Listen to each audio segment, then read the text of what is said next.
iwo nasiya kulamulira dziko pa 24 May panopanga tikulamula chifukwa cha parliament komanso majaji amalawi anakuchotsa kalekale.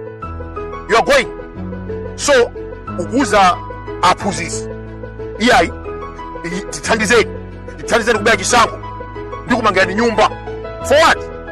Aphunzitsi akulephera kugula soya pieces, akudya mpiru, buledi akulephera kugula buledi, amagula 300 kwacha ngawo yapita, lero buledi 4,000, sugar wa 600 lero 6,000 komanso akusowa. And you are telling the teachers tithandizeni, akuthandize for what?